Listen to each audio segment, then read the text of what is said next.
الحمد لله نحمده ونستعينه ونستغفره ونؤمن به ونتوكل عليه ونعوذ بالله من شرور أنفسنا ومن سيئات أعمالنا من يهده الله فلا مضل له ومن يضلله فلا هادي له ونشهد أن لا إله إلا الله وحده لا شريك له ونشهد أن محمدا عبده ورسوله أما بعد فإن خير الحديث كتاب الله وخير الهدي هدي محمد صلى الله عليه وسلم وشر الأمور محدثاتها وكل محدثة بدعة وكل بدعة ضلالة وكل ضلالة في النار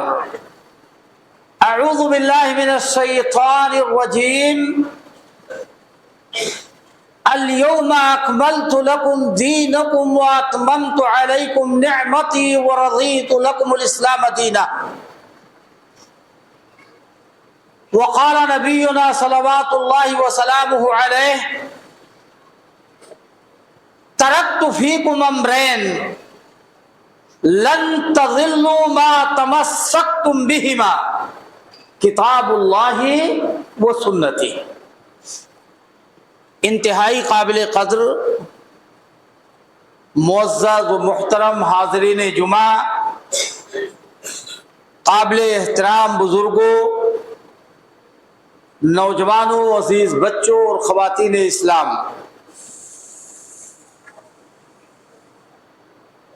میں نے آپ حضرات کے سامنے خطبہ مسنونہ کے بعد قرآن مجید کی ایک آیت اور اللہ کے نبی صلی اللہ علیہ وسلم کی زبان مبارک سے نکلی ہوئی ایک حدیث پڑھی ہے، مگر ان کی تفسیر میں جانے سے پہلے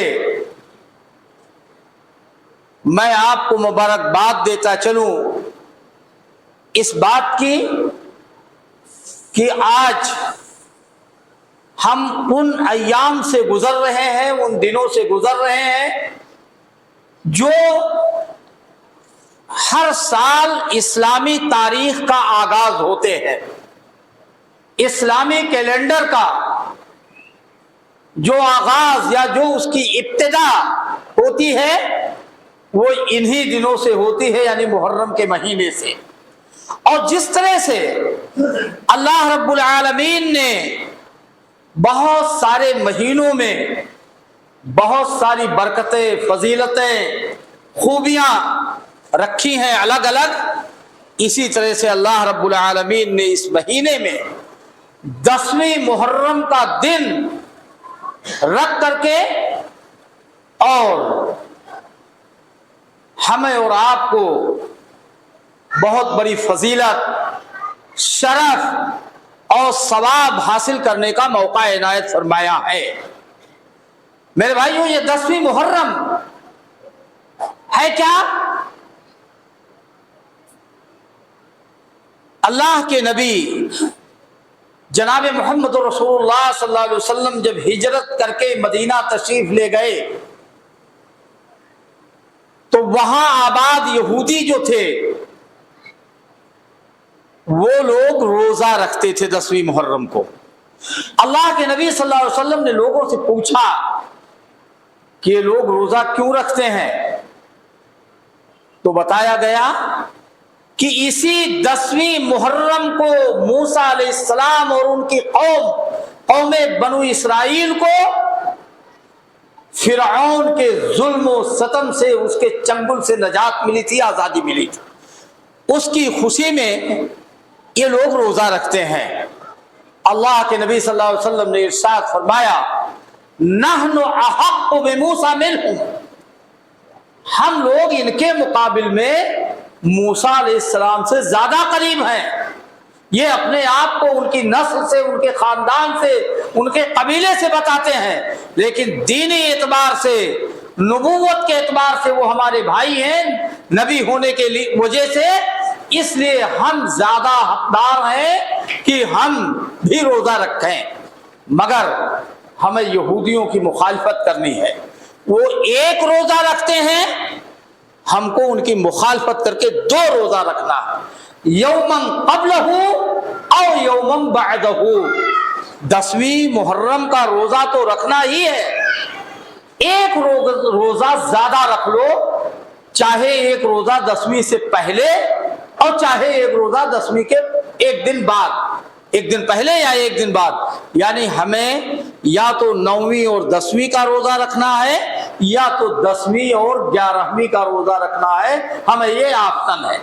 मेरे भाइयों, मैं आपको बताता चलूं कि बस मुहर्रम के बारे में सारी की सारी जो कुछ चीज है वो इतना ही है कि हमें और आपको अल्लाह के नबी सल्लल्लाहु अलैहि वसल्लम के फरमान के मुताबिक 2 रोजा रखना है और उसमें अल्लाह रब्बुल आलमीन ने बहुत सारा अज्र व सवाब हमारे लिए रखा है।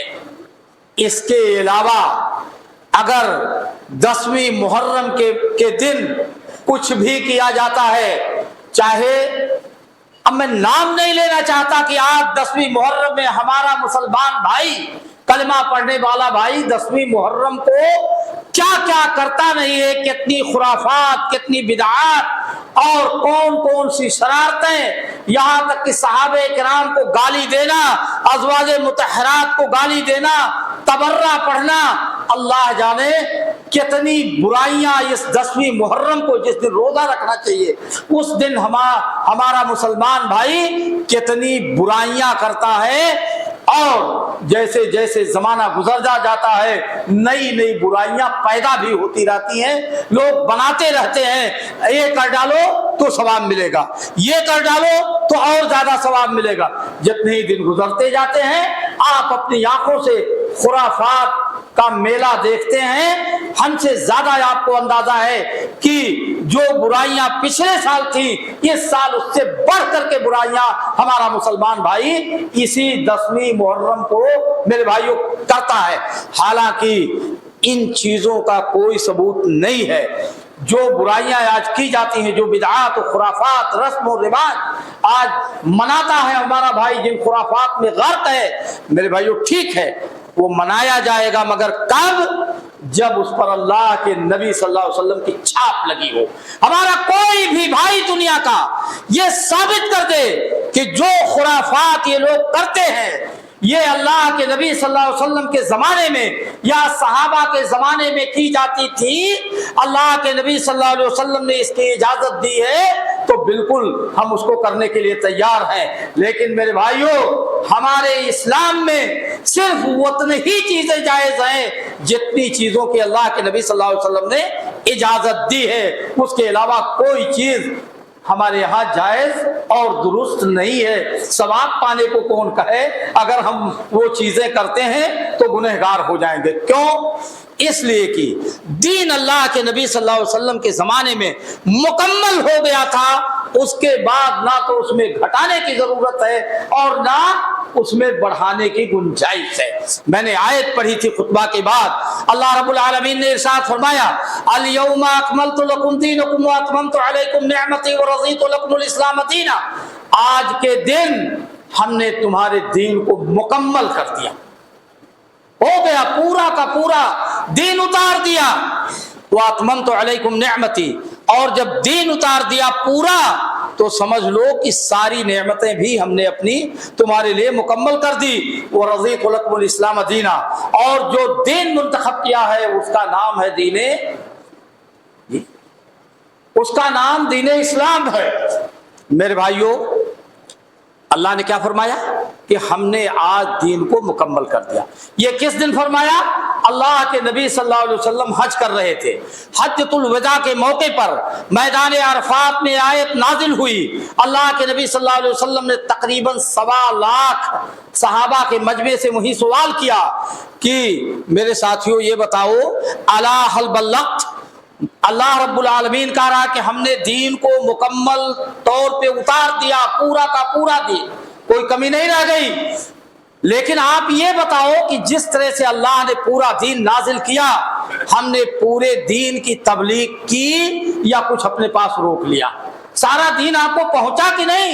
साहबा ने कहा बला या रसूल अल्लाह, अल्लाह के नबी सल्लल्लाहु अलैहि वसल्लम, यकीनन जिस तरह अल्लाह ने मुकम्मल दीन को नाजिल किया, आपने मुकम्मल तौर पर हम लोगों तक पहुंचा दिया, यानी उम्मत तक भी ये दीन मुकम्मल तौर पे पहुंच गया।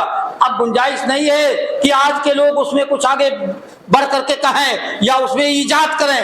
अल्लाह के नबी सल्लल्लाहु अलैहि वसल्लम ने वही जिम्मेदारी दी साहबा को, फलयुबल्लिगु शाहिदुल गायब, जाओ अब आज जब मैंने दीन को मुकम्मल तौर पे पहुंचा दिया तो अब हमारी जिम्मेदारी खत्म हुई।